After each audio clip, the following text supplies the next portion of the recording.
Hello, friends. Welcome back to part 9, I think. There's going to be a lot of parts. There's this much book left. We've only read this much, so there's going to be a lot of parts, and hopefully I don't forget where we are. They're all labeled on YouTube and Facebook, so that's no problem. All right, so when last we spoke, everyone was searching for Tiffany's little brother, Wentworth. She took a deep breath. "My mother's in the house crying," she said, "and I don't know how to comfort her," she added to herself. "I'm no good at this sort of thing. I never know what I should be saying." Out loud, she said, "And she wants him back. A lot," she added, hating to say it. "He's her favorite." She pointed to the helmet twiddler, who backed away. "First of all," she said, "I can't keep thinking of you as the helmet twiddler. So what's your name?" A gasp went up from the Knack McFeagle, and Tiffany heard one of them murmur, "Aye, she's the hag, sure enough. That's a hag's question." The helmet twiddler looked around them as if seeking help. "We dinna give our names," he muttered. But other Feagles, somewhere safe in the back, said, "Wheest! You canna refuse a hag." The little man looked up, very worried. "I'm the big man of the clan, mistress. And my name is... It's Rob Anybody Feagle, mistress. But I beg you not to make me use it again." The toad was ready for this. "They think names have magic in them," he murmured. "They don't tell them to people in case they are written down." "Aye, and put upon complicated documents," said a Feagle, "and summonses and such things." "Or wanted posters," said another. "Aye, and bills and affidavits," said another. "Writs of distrainment even." The Feagles looked around in panic at the very thought of written down things. "They think written words are even more powerful," whispered the toad. "They think all writing is magic. Words worry them. See their swords? They glow blue in the presence of lawyers." "All right," said Tiffany. "We're getting somewhere. I promised not to write his name down. Now tell me about this queen. Who's taken Wentworth? Queen of what?" "Canna say it aloud, mistress," said Rob Anybody. "She hears her name wherever it's said, and she comes calling." "Actually, that's true," said the toad. "You do not want to meet her, ever." "She's bad?" "Worse. Just call her the queen." "Aye, the queen," said Rob Anybody. He looked at Tiffany with bright, worried eyes. "You dinna ken of the queen? And you the wean of Granny Aching, who's had these hills in her bones? You dinna ken the ways. She dinna show you the ways. You're not a hag? How can this be? You slammered Jenny Greenteeth and stared the heedless horseman in the eyes he hasn't got, and you dinna ken." Tiffany gave him a brittle smile and then whispered to the toad, "Who's Ken? And what about his dinner? And what's a wean of Granny Aching?" "As far as I can make out," said the toad, "they're amazed that you don't know about the queen and the magical ways, what with you being the child of Granny Aching and standing up to the monsters. Ken means no." "And his dinner?" "Forget about his dinner for now," said the toad. "They thought Granny Aching told you her magic. Hold me up to your ear, will you?" Tiffany did so, and the toad whispered, "Best not to disappoint them, eh?" She swallowed. But she never told me about any magic," she began, and stopped. It was true. Granny hadn't told her about magic, but she showed people magic every day. There was the time when the Baron's champion hound was caught killing sheep. It was a hunting dog, after all, but it had got out onto the downs, and because sheep run, it had chased. The Baron knew the penalty for sheep worrying. There were laws on the chalk, so old that no one remembered who made them, and everyone knew this one. Sheep-killing dogs were killed. But this dog was worth 500 gold dollars, and so, the story went, the Baron sent his servant up onto the downs to Granny's hut on wheels. She was sitting on the steps, smoking her pipe and watching the flocks. The man rode up on his horse and didn't bother to dismount.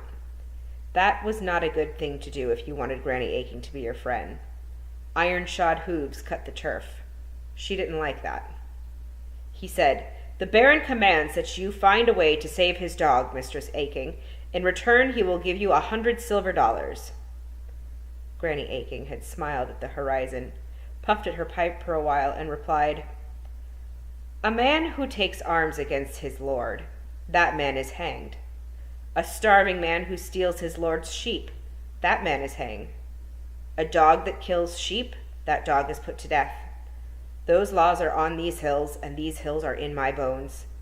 What is a baron, that the law be break for him?" She went back to staring at the sheep. "The baron owns this country," said the servant. "It is his law." The look Granny Aching gave him turned the man's hair white. That was the story anyway. But all stories about Granny Aching had a little bit of fairy tale about them.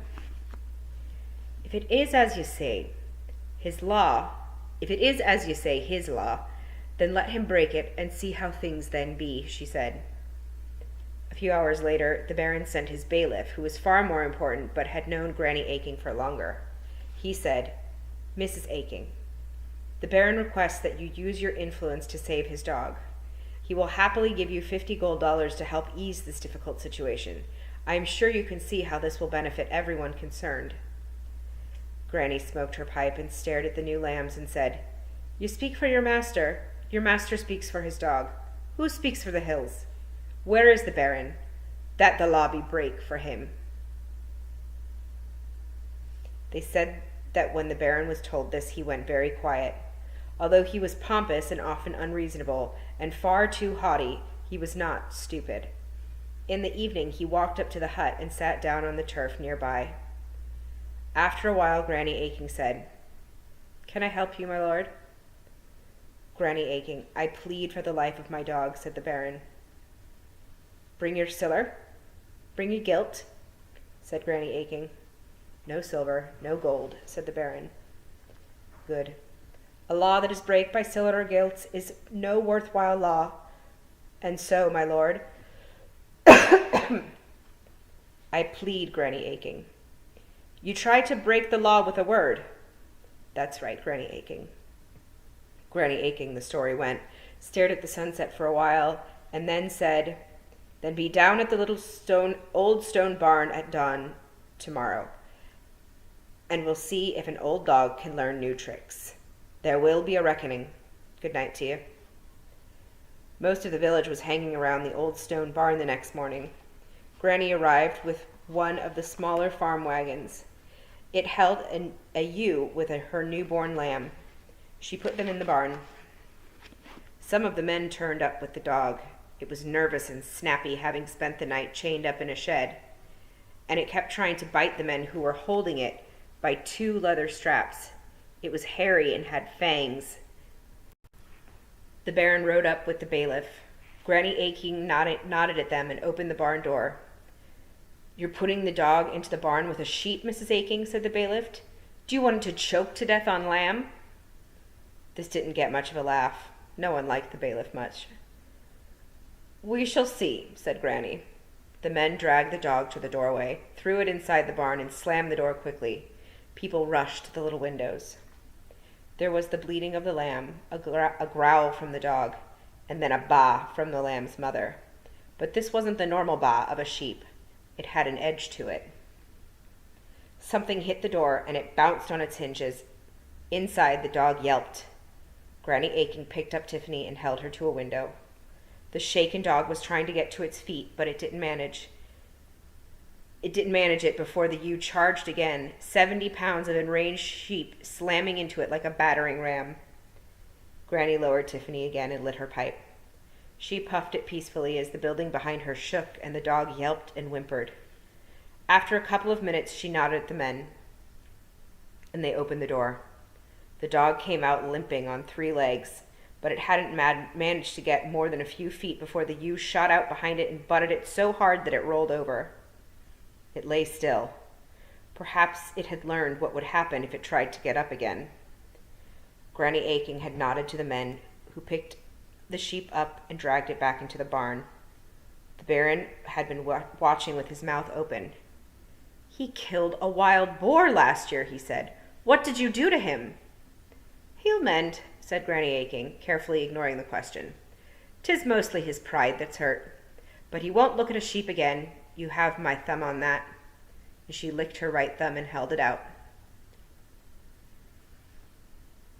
After a moment's hesitation, the Baron licked his thumb, reached down, and pressed it against hers. Everyone knew what it meant. On the chalk, a thumb bargain was unbreakable. For you, at a word, the law was break, said Granny Aching. Will ye mind that, ye who sits in judgment? Will ye remember this day? You'll have cause to. The Baron nodded to her. That'll do, said Granny Aching, and their thumbs parted. Next day, the Baron technically did give Granny Aching gold, but it was only gold-colored foil on an ounce of Jolly Sailor, the cheap and horrible pipe tobacco that was the only one Granny Aching would ever smoke. She was always in a bad mood if the peddlers were late and she'd run out. You couldn't bribe Granny Aching for all the gold in the world, but you could definitely attract her attention with an ounce of Jolly Sailor. Things were a lot easier after that. The bailiff was a little less unpleasant when rents were late. The Baron was a little more polite to people, and Tiffany's father said one night after 2 beers that the Baron had been shown what happens when sheep rise up, and things might be different one day, and her mother hissed at him not to talk like that because you never knew who was listening. One day, Tiffany heard him telling her mother quickly, "'Twas an old shepherd's trick, that's all. An old ewe will fight like a lion for her lamb. We all know that." That was how it worked. No magic at all. But that time it had been magic, and it didn't stop being magic just because you found out how it was done.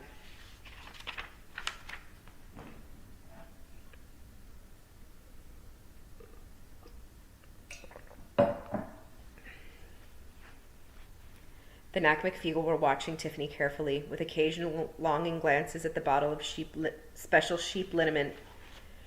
I haven't even found the witch's school, she thought. I don't know a single spell. I don't even have a pointy hat.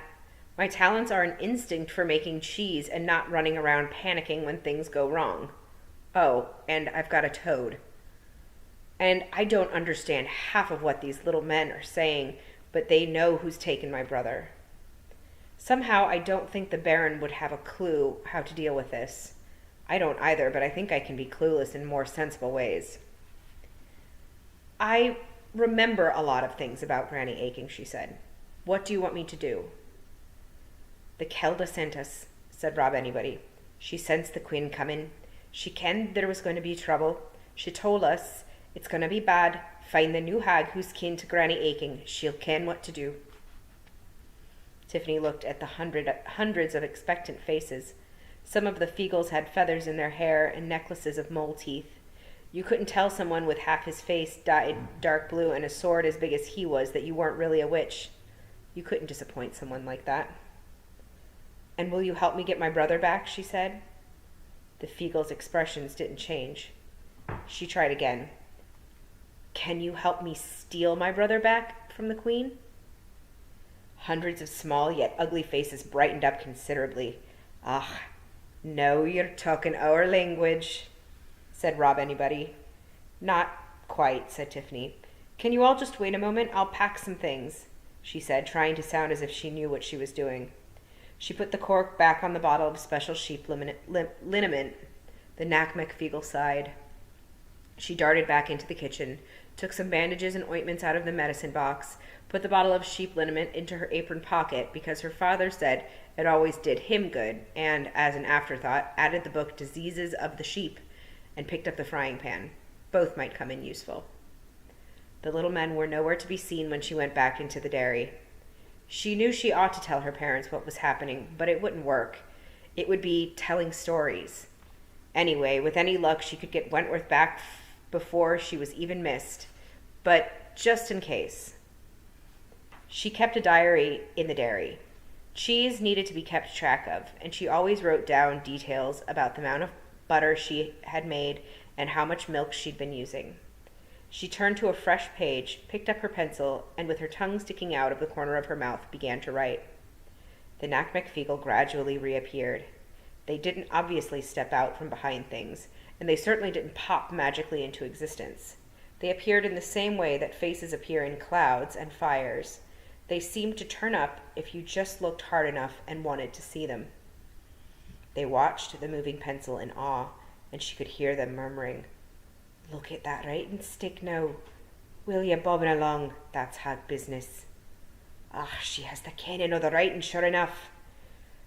But you'll no write down our names, eh, mistress?" "Aye, a body can be put in prison if they have written evidence." Tiffany stopped writing and read the note. "Dear Mum and Dad, I have gone to look for Wentworth. I am perfectly, probably quite safe, because I am with some friends, acquaintances, people who knew Granny. P.S. The cheeses on rack 3 will need turning tomorrow if I'm not back. Love, Tiffany." You can see where she crossed out some words. Tiffany looked up at Rob Anybody, who had shinned up the table leg and was watching the pencil intently in case it wrote something dangerous. "You could have just come and asked me right at the start," she said. "We didna ken it was thee we were looking for, mistress. Lots of big job women walking around this farm. We didna ken it was thee until you caught Daft Willie." It might not be, thought Tiffany. "Yes, but the stealing of the sheep and the eggs, there was no need for that," she said sternly.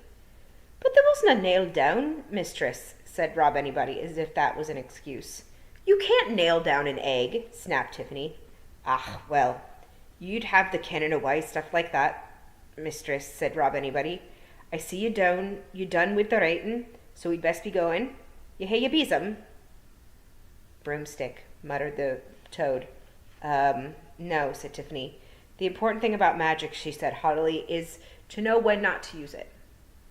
"Fair enough," said Rob Anybody, sliding back down the table leg. "Come here, Daft Willie." One of the Feagles, who looked very much like that morning's egg thief, came and stood by Rob Anybody, and they both bent over slightly. "If you'd care to step on us, mistress," said Rob Anybody. Before Tiffany could open her mouth, the toad said, out of the corner of its mouth, and being a toad, that means quite a lot of corner, "One Feagle can lift a grown man.